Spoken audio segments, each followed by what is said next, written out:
On Monday, conveniently just after Raw had finished on television, WWE announced via their backstage special correspondent Ryan Satin that a Performance Center recruit had tested positive for coronavirus the previous week on the 9th of June. Fightful then revealed this wasn't just news to us, the public, but also the first time WWE's own wrestlers and staff were hearing about the positive test of someone they'd likely worked with only last week. In contrast to the last and only other positive coronavirus case in WWE so far, at the end of the WrestleMania tapings in late March, everyone in the company had been notified 4 days before it was announced to the press. Unsurprisingly, PW Insider is reporting that many people working for WWE right now are mostly worried and/or upset over how the last 24 hours have gone. It's not just their own health and safety they have to be mindful of, it's their families they travel back to. And the article notes that almost every person Mike Johnson had spoken to, apart from one who thinks the pandemic is just a big work, brother, that concern was even greater, as there was worry about whether they could bring something back home that they could expose their families to as well. As one person stated,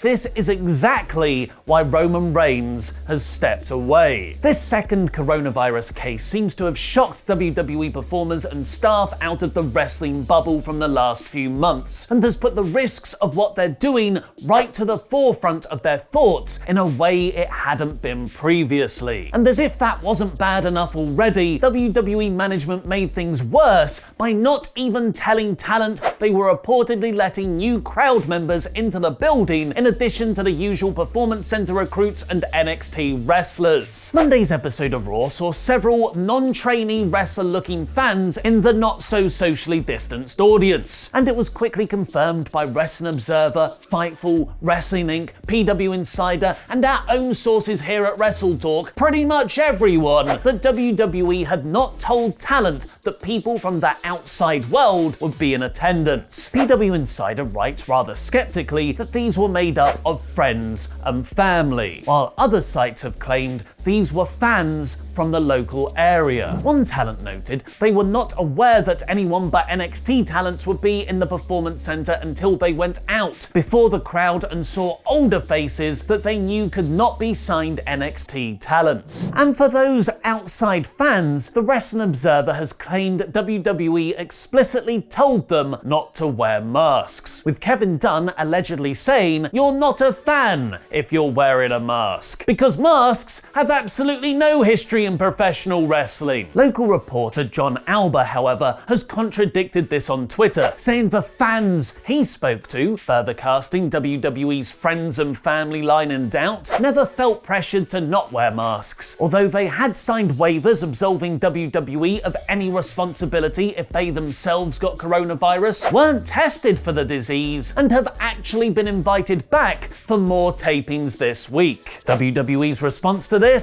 Deny, and more deny! Following their initial statement announcing last week's coronavirus case on Monday, WWE have issued another one debunking the reports, calling their safety procedure into question. Fans have not been in attendance at WWE events since March 13th. Yesterday, a select number of friends and family were permitted to attend WWE's TV production. These individuals were required to participate in medical screenings prior to entering the closed set at our training facility, and were kept apart from in-ring performers and production personnel. Attendance was below 20% capacity, and social distancing guidelines were adhered to, with at least 6 feet between parties, thus face masks were not required. It's a version of events that doesn't exactly hold up. As recent as Monday's episode of Raw, the Street Profits danced with fans as they made their entrance, and Dominic escaped through the crowd in another segment. In short, we don't really know what's happening. And far worse, just like last November's situation in Saudi Arabia, the talent don't know either, and the roster reportedly feels that WWE need to drastically and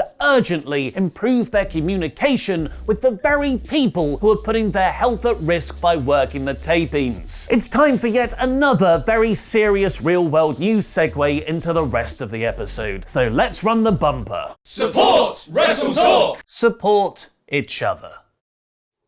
Before we get on with the rest of the news, I just want to say a huge thank you to this episode's sponsor, Manscaped. Manscaped is the only men's brand dedicated to below-the-waist grooming and hygiene, and now they've been called up to the main roster of your face with the release of their brand new Weed Whacker nose and ear hair trimmer. Manscaped have spent over a year reinventing the traditional nose trimmer with their skin-safe technology to prevent getting busted open hard way and making it water-resistant to use in the shower. And its cordless rechargeable battery means you can use it anywhere. In the kitchen, on the balcony, I'm in lockdown, I'm running out of places where I can go, and on video chats with your work colleagues.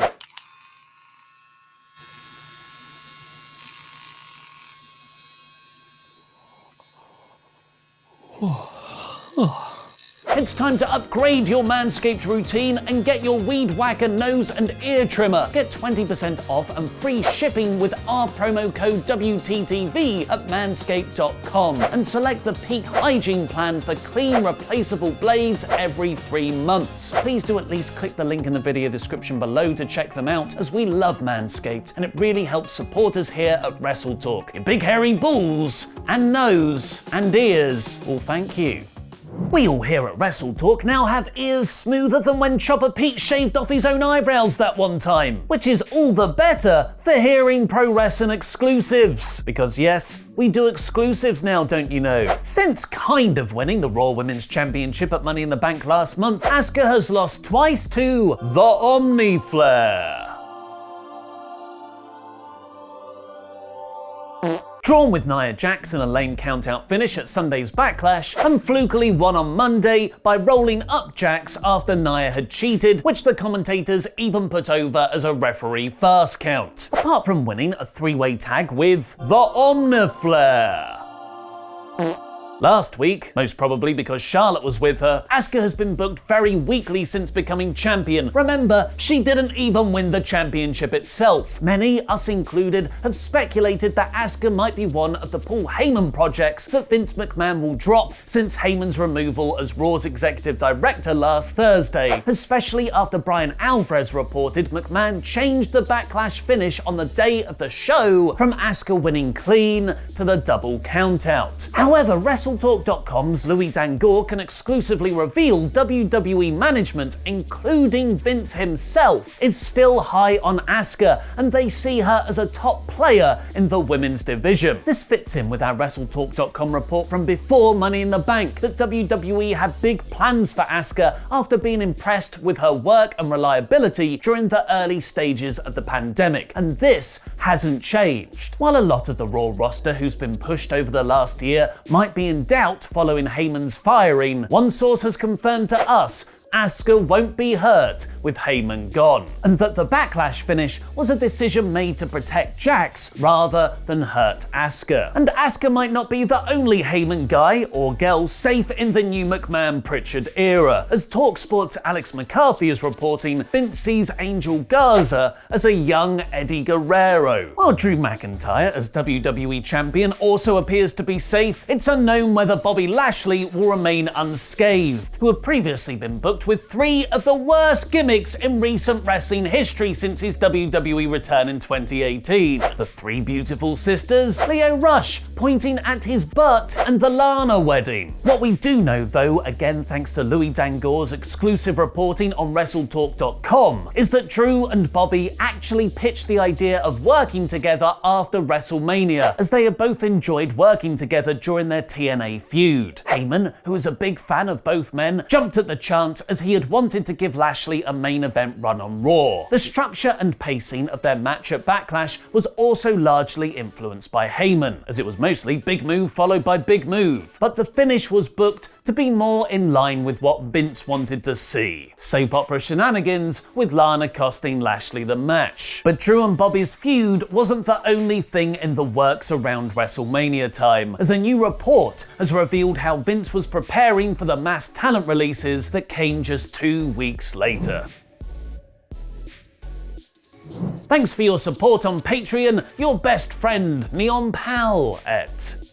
In a new article from ESPN's Kevin Seifert, looking at the final days of the XFL, which declared bankruptcy in the same week as the WWE firings on April 13th, he almost offhandedly notes that Vince McMahon was already working on plans for a series of WWE layoffs, furloughs, and other cost-cutting moves around the time of WrestleMania 36, to announce them on April 15th. Plans made over a week in advance? That's practically long-term booking for WWE. But it does somewhat contradict the impression given by other WWE higher-ups. Triple H claimed to have been caught unaware by Drake Mavericks, name being amongst the releases, as they had only announced him for the NXT Cruiserweight Championship tournament just a few days beforehand, which either means Hunter wasn't telling the truth or Triple H himself wasn't privy to Vince's layoff plans. Speaking of WWE controversy, they're being sued some more. This is the latest development in a class action lawsuit from a group of shareholders who allege WWE intentionally misled investors over their business dealings with Saudi Arabia, presenting a far rosier image than what was actually transpiring. In the amended lawsuit, new claims have come out from an anonymous former WWE superstar as a witness, corroborating all the hostage situation reports from last November, when WWE's planes were grounded on their flight back after Crown Jewel, which some claim to have been a negotiating ploy by the Saudi government against WWE. Just another example of WWE wrestlers and staff being caught in a larger, controversial business strategy. The former WWE star reportedly worked for WWE from 2012 to April 2020 and worked the Crown Jewel event in 2019.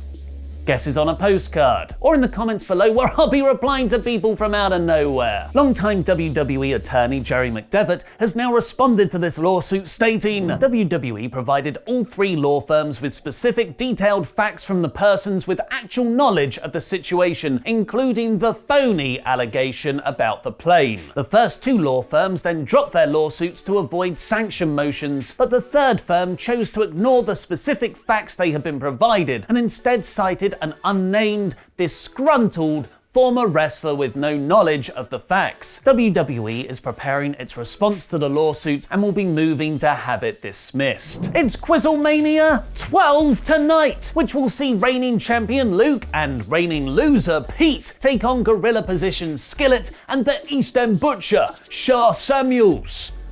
He's a wrestler. Set your reminder for the live stream by clicking the link in the video description below. Here's Vince Russo to persuade you, bro. Yo, this is Vince Russo, and I am here to tell you that Dylan and Ashling would like to thank Luke, Ollie, Adam, Pete, Andy, Lori, but not Lewis, and all the guests of QuizzleMania for their consistent entertainment every Wednesday night. Keep on jamming that jam, bro. Thank you Dylan and Ashleen from Cork for getting that video. Press the video on the right to set your QuizzleMania 12 reminder now on what are 12 moments that got WWE in serious trouble. Click the video below that for Adam Blompier's latest list. Make sure to follow us at WrestleTalk_TV and me at Ollie Davis on Twitter. That was wrestling.